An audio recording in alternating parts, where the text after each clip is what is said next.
Có một câu chuyện rất thú vị như thế này. Tư lệnh quân đội Uganda, ông Muhoozi Kainerugaba đã gây chấn động khi tuyên bố rằng Uganda sẵn sàng can thiệp quân sự nếu có bất kỳ nỗ lực nào nhằm đánh bại hoặc tiêu diệt Israel. Ông khẳng định Uganda sẽ đứng cùng Israel trong cuộc đối đầu với Iran, coi đây là nghĩa vụ bảo vệ một đối tác chiến lược. Không dừng lại ở lời nói, phía Uganda còn cho biết đã có những bước chuẩn bị nhằm đề xuất hỗ trợ quân sự trực tiếp cho Mỹ và Israel nếu tình hình leo thang. Thì có những câu chuyện nghe tưởng chừng như không liên quan gì đến nhau, bởi vì Uganda là một quốc gia nằm sâu trong lục địa của châu Phi, không có biển và hoàn toàn không giáp Trung Đông. Còn bên kia là Israel, bên kia là Iran, hai cái tên luôn nằm ở trong tâm điểm của thế giới. Khoảng cách giữa họ là hàng nghìn km, khác biệt nhiều về văn hóa, lịch sử và địa lý. Nhưng rồi bất ngờ, một vị tướng Uganda lại đứng lên tuyên bố nếu Israel bị đe dọa, Uganda sẵn sàng tham chiến. Thế thì chuyện gì đang xảy ra?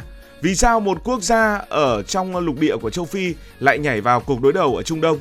Đây chỉ là một phát ngôn gây sốc hay đằng sau đó là cả một câu chuyện dài về địa lý, lịch sử và lợi ích? Và quan trọng hơn, nó cho thấy thế giới ngày nay đang vận hành theo cách nào khi những quốc gia tưởng như rất xa nhưng lại rất gần nhau. Hãy nói về Uganda trước hết thì Uganda là nước nào? Nói thật với các bạn là nhắc đến Uganda thì mình sẽ nghĩ ngay đến những cầu thủ Uganda từng sang Việt Nam đá bóng.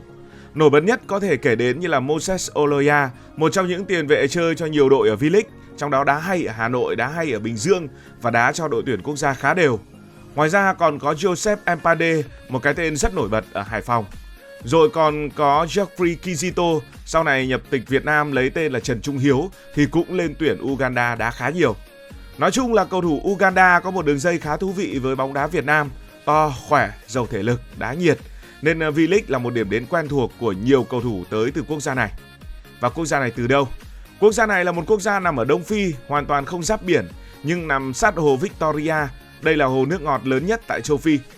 Hồ Victoria thì cực kỳ quan trọng với khu vực Đông Phi và cả châu Phi. Nó cung cấp nước, cá và sinh kế cho hàng chục triệu người ở Uganda, ở Kenya, ở Tanzania.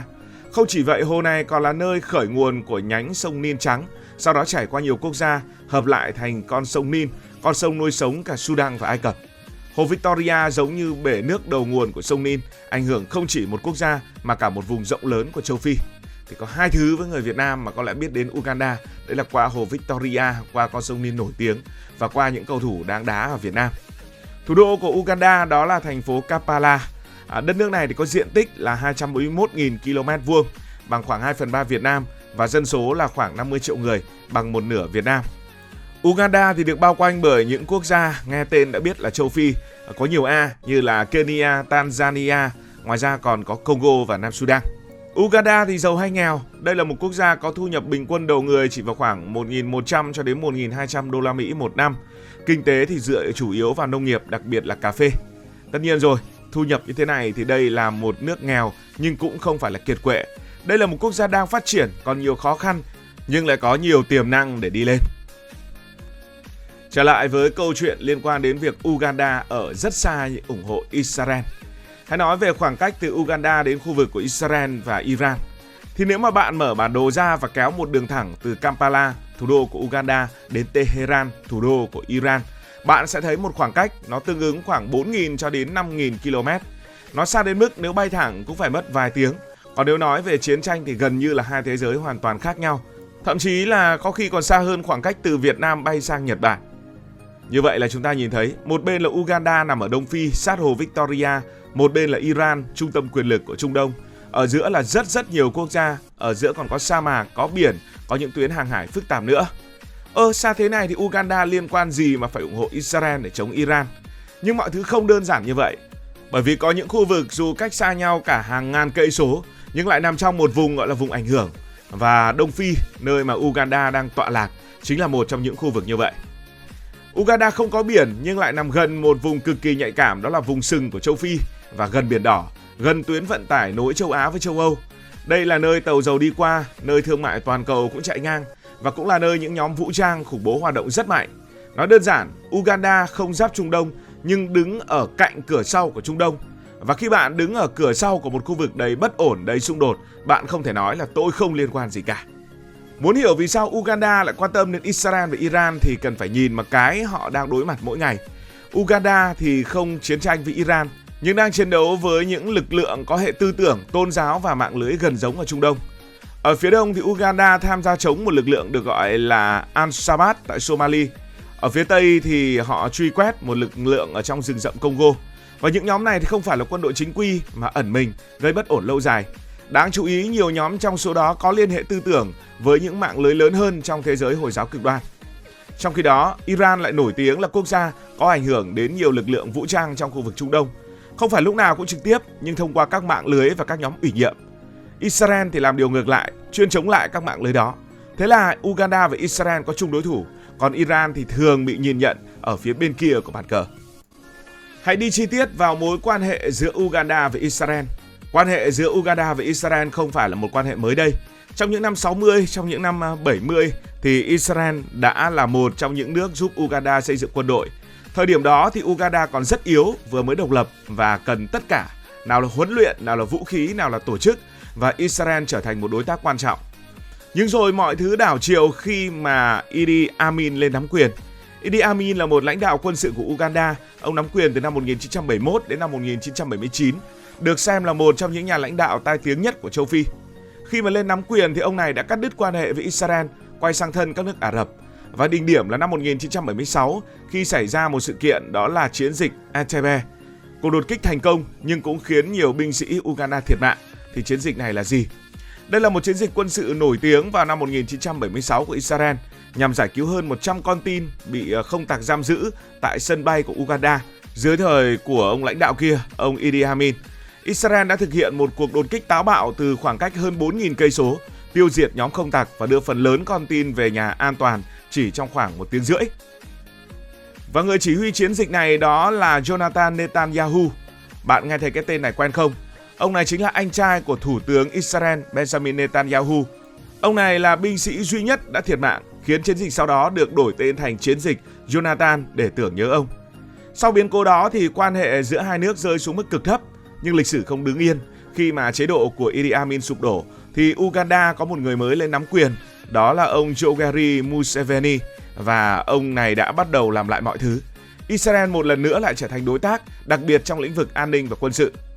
Ông Museveni là tổng thống của Uganda bây giờ và ông cầm quyền từ năm 1986 cho đến nay, tức là 4 thập kỷ, một trong những lãnh đạo tại vị lâu nhất của châu Phi. Vị tổng thống hiện tại của Uganda có mối quan hệ gần gũi với thủ tướng của Israel. Và bạn có biết cái vị tướng đứng sau phát biểu sẽ hỗ trợ Israel là ai không? Vâng, người đứng sau phát biểu mà chúng ta đã nói ở phần đầu của câu chuyện chính là con trai của tổng thống đương nhiệm Uganda. Vị tướng này thì đã được đào tạo quân sự bài bản ở nhiều nước và có vai trò rất lớn trong bộ máy an ninh. Điều đáng chú ý, vị tướng này không chỉ là một vị tướng bình thường mà còn được nhiều người xem là ứng viên kế nhiệm tiềm năng cho cha mình. Chính vì vậy, mọi phát ngôn hay hành động của ông, đặc biệt là những tuyên bố mạnh về Israel hay Iran, thường không chỉ được nhìn dưới góc độ quân sự mà còn là tín hiệu chính trị cho thấy tương lai của Uganda. Trong nhiều năm gần đây, vị tướng này cũng nổi tiếng với những phát ngôn rất mạnh khác, rất trực diện, đặc biệt trên mạng xã hội. Có những lúc thì ông đe dọa trước, có những lúc ông đưa ra những tuyên bố gây sốc như chúng ta đã thấy ở phần đầu video. Và câu chuyện 2 tuần chiếm Tehran cũng nằm trong số đó. Đó là lịch sử và một chút hé mở về hiện tại. Hiện tại thì mối quan hệ giữa Israel và Uganda nhìn chung là rất thực tế. Uganda không coi Israel chỉ là những người bạn bè xã giao bình thường, mà là một đối tác có nhiều lợi ích. Israel nhỏ nhưng rất mạnh về công nghệ và quân sự, còn Uganda thì đang rất cần những thứ đó. Ngược lại, Israel cũng cần có bạn ở châu Phi để mở rộng ảnh hưởng, nên hai bên bắt tay nhau cũng là hợp lý. Về an ninh, Israel đã giúp Uganda huấn luyện quân đội, chia sẻ kinh nghiệm chống các lực lượng khác và hỗ trợ về tình báo. Hiện tại thì Uganda vẫn là một quốc gia không ổn định hoàn toàn. Họ phải đối mặt với các nhóm vũ trang, các cuộc xung đột biên giới, có các mối đe dọa xuyên quốc gia. Và trong cái tình hình như vậy, họ rất cần kỹ năng, công nghệ và kinh nghiệm. Thì Israel cung cấp những điều này. Israel rất giỏi về tình báo, chống khủng bố và công nghệ quân sự. Hai bên gặp nhau ở một điểm rất rõ, một bên cần và một bên thì có. Không chỉ quân sự, Israel còn giúp Uganda làm nông nghiệp và công nghệ. Israel mang tới các kỹ thuật tưới nước tiết kiệm, cách trồng trọt hiệu quả rồi đào tạo con người. Với một nước còn phụ thuộc nhiều vào nông nghiệp như Uganda thì những thứ này một lần nữa lại cực kỳ có giá trị. Uganda cần kỹ năng và công nghệ, Israel lại có sẵn nên hai bên lại tiếp tục hợp tác. Không chỉ thế, Uganda còn nhìn Israel như một người liên kết, bởi vì phía sau Israel chính là Mỹ, chính là phương Tây, chính là tài chính, chính là quân sự. khi mà bắt tay với Israel thì bạn không chỉ hợp tác với một nước nhỏ nhưng mạnh ở Trung Đông, mà bạn đang liên kết với một mạng lưới lớn hơn rất nhiều. Điều thú vị là Uganda hiện cũng đang nhận đầu tư từ Trung Quốc, nhưng cũng nhận hỗ trợ quân sự từ phương Tây và hợp tác công nghệ với Israel. Mỗi bên lại mang đến một lợi ích khác nhau. Từ đầu câu chuyện đến giờ, khi ghép lại bạn sẽ thấy một chỉnh thể hoàn chỉnh. Uganda không ở Trung Đông nhưng lại nằm trong vùng ảnh hưởng của những gì xảy ra ở đó. Họ có lịch sử với Israel, có niềm tin tôn giáo gắn với Israel, có lợi ích an ninh cần Israel và có chiến lược chính trị muốn đứng gần phương Tây. Vì vậy, việc Uganda ủng hộ Israel không phải là điều bất ngờ. Nó là kết quả của nhiều thứ: địa lý, lịch sử, chính trị và con người. Cảm ơn vì đã quan tâm theo dõi câu chuyện này. Nếu thấy thú vị thì nút đăng ký kênh luôn sẵn có. Và cùng với đó là nút like, hãy ủng hộ ekip của Hải Thanh. Hẹn gặp lại ở trong những video tới. Cảm ơn các bạn đã dành sự đồng hành cùng Hải Thanh Story. Đi qua những vùng đất, khám phá những điều mới.